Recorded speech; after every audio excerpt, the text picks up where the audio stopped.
how far can the universe turn before it reveals the one who does not move?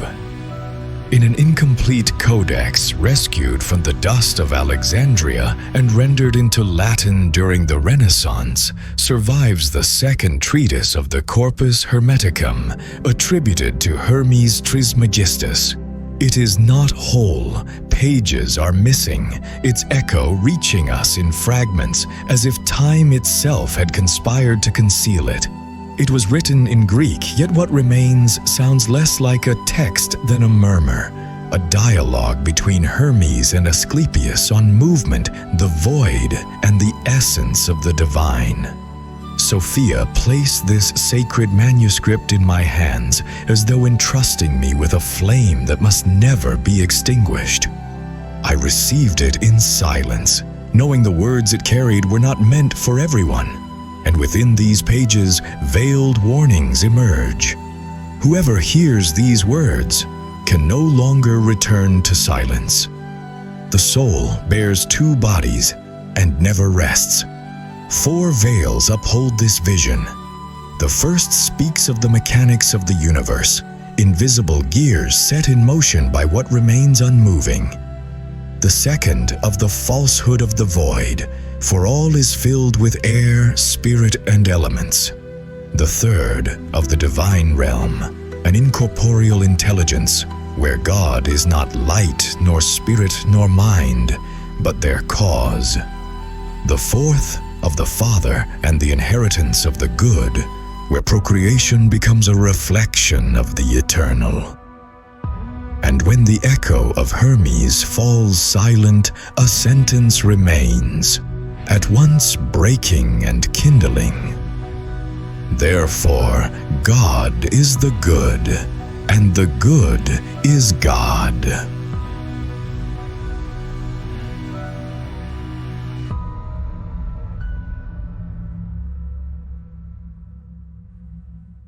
Act 1. The Mechanics of the Universe. The firmament breathes in silence. Constellations and orbits glide like the cogs of a hidden mechanism, vast and unfathomable. There is no sound, only the invisible murmur of a motion that never ceases.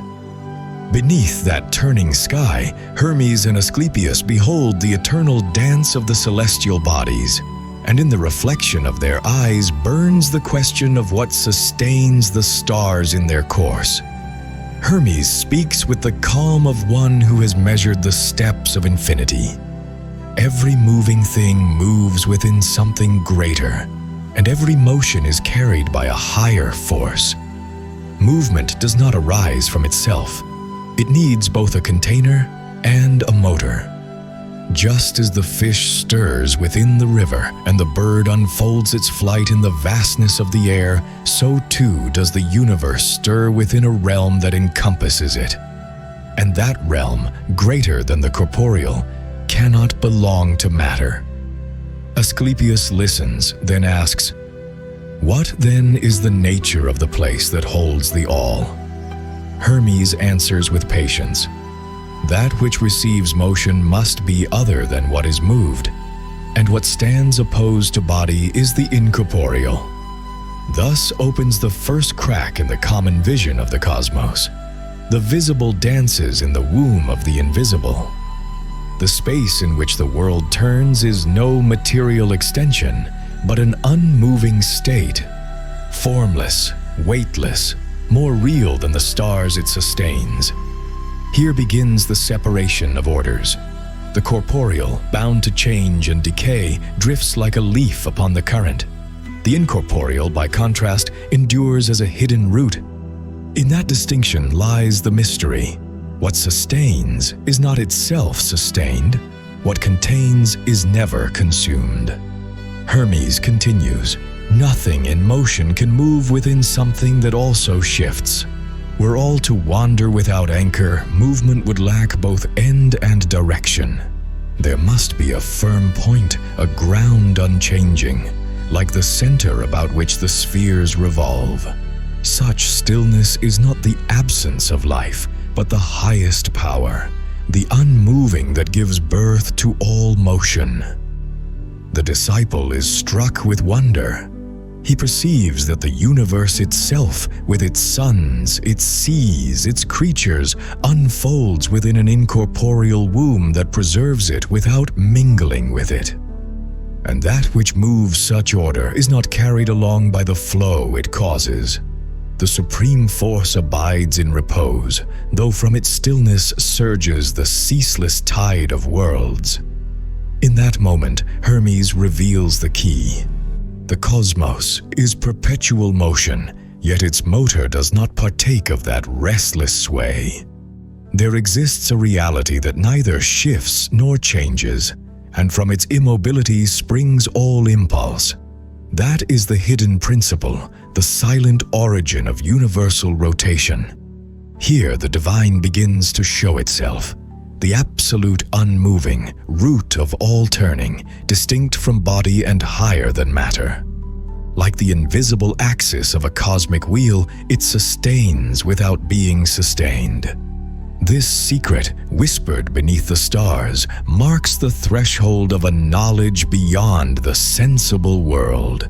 The universe dances in vastness, but its source remains still. And there, where motion finds its rest, the divine begins.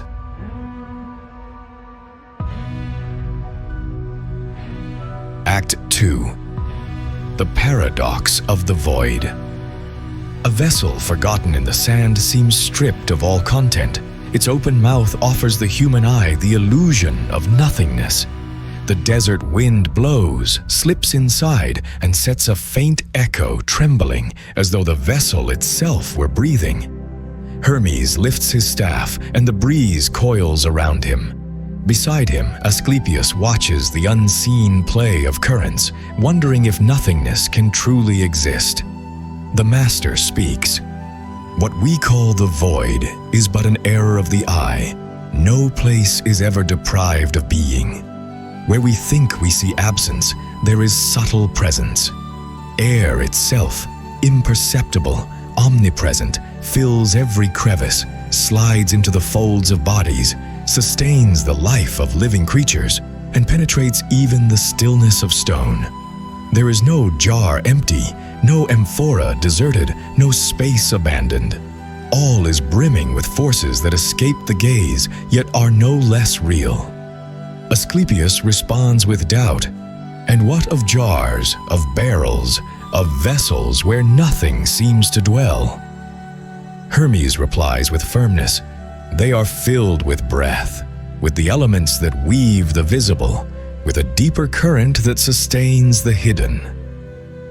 To call empty that which secretly pulses is to deny the life that runs through the world. Nothingness exists only in the imagination of man. Air thus becomes a silent teacher. A subtle body penetrating all bodies, extending like an unseen fabric that binds the diverse. What seems hollow is in truth a receptacle of spirit. Where we believe lack resides, plenitude is concealed.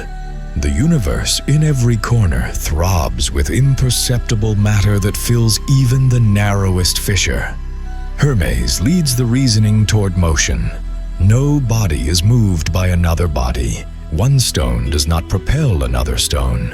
One log does not drag another log. Behind every action lies an incorporeal principle. Matter is born and guided by something within, by a secret force that cannot be weighed or measured.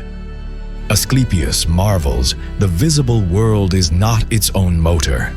Then Hermes offers the image that shatters the materialist vision. Man, he says, carries a double weight.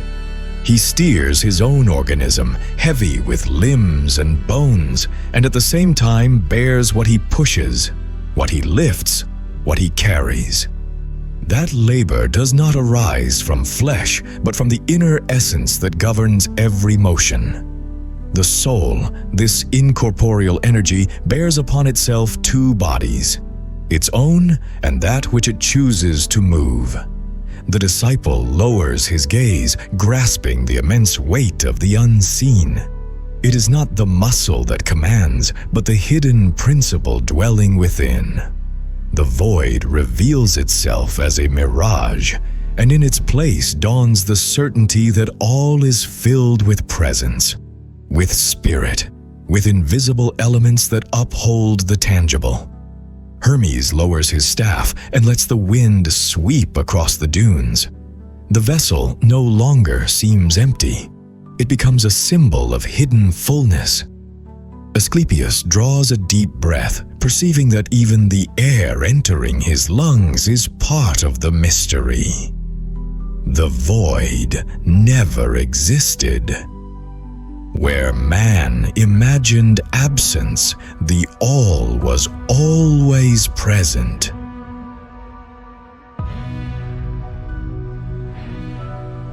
Act 3. The Divine Realm and the Name of God. A white radiance spills across the horizon. There are no forms, no contours, only a vibration that enfolds all things, as if the cosmos itself were breathing in silence. Hermes rises slowly, suspended above an ocean of pulsing energy, and his voice resounds like a softened thunder, grave, serene. Around him, vast plains open, successive layers of the macrocosm, until the disciple beholds immensity as though standing within the mind of an infinite being. Hermes reveals that the realm in which the all moves does not belong to the corporeal. That place is no material space, nor hollow void. It is an incorporeal intelligence, self-sufficient, free from error, stable in itself.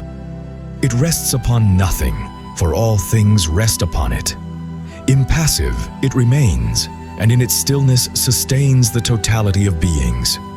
From within, it stream invisible rays that become the models of reality. Archetype of the good, source of spirit, womb of the soul. Asclepius trembles. He understands that the universe does not drift in a blind abyss, but in a perfect mind that holds it and preserves it. All that exists, visible and invisible, is born within that unmoving intelligence, like an eternal ocean where beings endure without fading.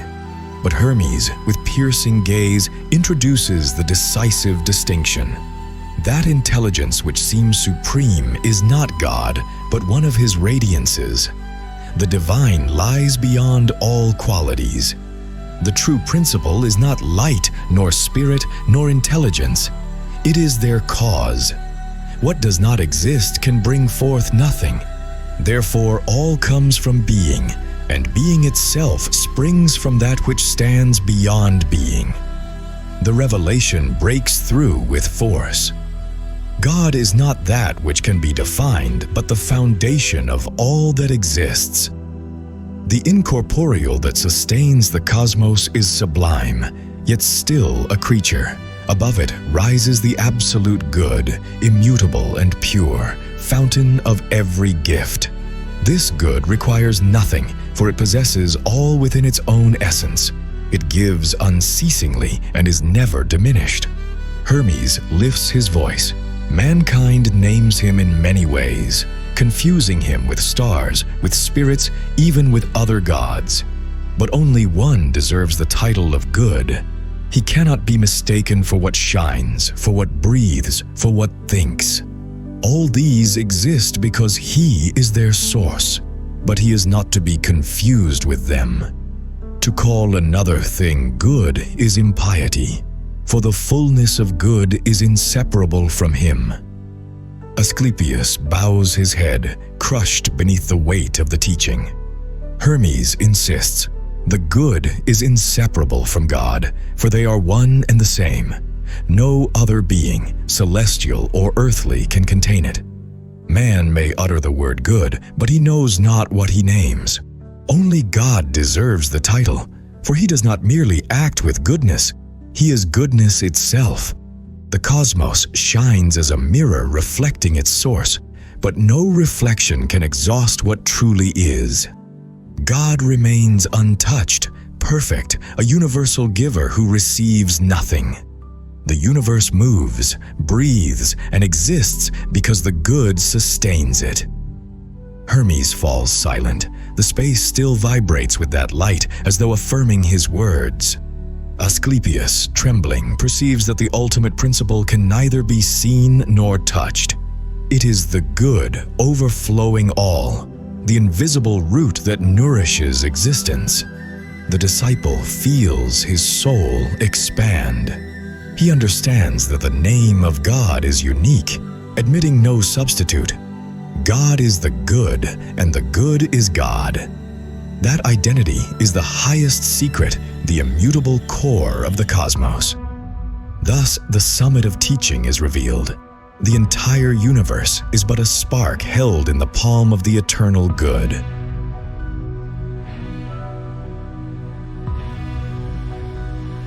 Act 4. The Father and the Heritage of the Good. The sun rises over an ancient stone temple. Its walls turn to gold as Hermes bows before an altar. The morning light is not mere dawn. It is the sign that the discourse draws to its end. At his side, Asclepius remains silent, shaken by the weight of the words still lingering in the air. A vision overtakes him. He beholds a wandering spirit, childless, drifting in search of a destiny that never arrives. Hermes reveals the final name of God. After being known as the good, he now manifests as the Father. Not because he begets in time, but because all that exists springs from his primal fecundity. To create is his eternal mode of being. From him descend the celestial orders, mankind, and all creatures. To call him Father is no metaphor. It is to recognize his role as source of all being. That truth finds its mirror in human life. Procreation is not a mere biological act, but the visible echo of a higher mystery. To beget is to partake in divine work, prolonging on earth what the Father enacts above. Hermes warns his disciple, whoever refuses to give continuity to life betrays the reflection of the divine within themselves. To spurn fecundity is to close oneself to the inheritance of the good. The Master describes the consequence. The soul that departs the world without offspring is left to a shadowed fate. After death, it is delivered to its guardian spirits, condemned to inhabit ambiguous forms, bodies belonging fully neither to man nor to woman. This incomplete reincarnation stands as a sign of a barren life, a refusal to partake in the creative current. Asclepius shudders. He understands that fecundity is not merely duty, but a sacred bond with God the Father. To leave descendants is to leave a trace in the chain of beings, to ensure that the divine spark continues its passage, and this does not rest solely in children of flesh, but in spiritual continuity, awakening in others the mark of the good. Hermes concludes with gravity. All that exists proceeds from the Father, and all that turns away from his fecundity loses harmony. Human life, fragile and finite, is ennobled when it partakes in that design. To beget is to share in the mystery of creation. To renounce is to become a wandering shadow, estranged from the supreme gift. The temple, bathed in first light, becomes a stage of farewell. Hermes has delivered the final key. Asclepius keeps the lesson in silence, knowing it is not merely to be heard, but to be lived. God, called Father, has sown being into all that exists. The true heritage of the good is to prolong his work in the living stream. The journey of Hermes and Asclepius was not a dialogue lost in time, but a mirror held to the soul. Each image, each distinction between the visible and the invisible leads us to a silent certainty. The movement of existence does not arise from muscle or matter, but from a hidden force that gives meaning and direction. It is the divine, acting within us as an inner motor. What once seemed empty reveals itself as full. The jar in the desert, the air that enters the body, the energy that sustains the worlds. Nothing is without purpose. Where man imagines absence, Hermes unveils invisible plenitude. The universe itself, turning like an infinite wheel, finds rest in an unmoving point that contains and preserves it. God, named the Good and the Father, rises above all forms. He is not light, nor spirit, nor intelligence. He is the cause of each of these realities. He receives nothing. He only gives. In his stillness, he sustains all motion. In his silence, he nourishes every word. To recognize him is to cease calling good what is transitory and to learn to venerate only the one who is the eternal source. This treatise does not speak of stars or of vessels, but of the soul itself, of its origin, its weight, and its destiny. It reminds us that to live is to prolong the work of the Father, to beget life and wisdom, to sow the spark he has placed within us. To deny that fecundity is to be lost in shadows. To partake in it is to enter the current of the good. Let the listener keep these lessons within. Do not glorify what lacks foundation. Do not worship the semblance of the void. Do not ascribe goodness to what cannot contain it. Always seek God in that which endures. This fragment we have gathered is but a spark. If you wish to behold the full fire, read the text for yourself. Let the ancient words speak without interpreters. For perhaps between the lines you may discover something no one else has seen. Thus begins the true gathering. Sophia. Where does the all move, if all that exists already fills all?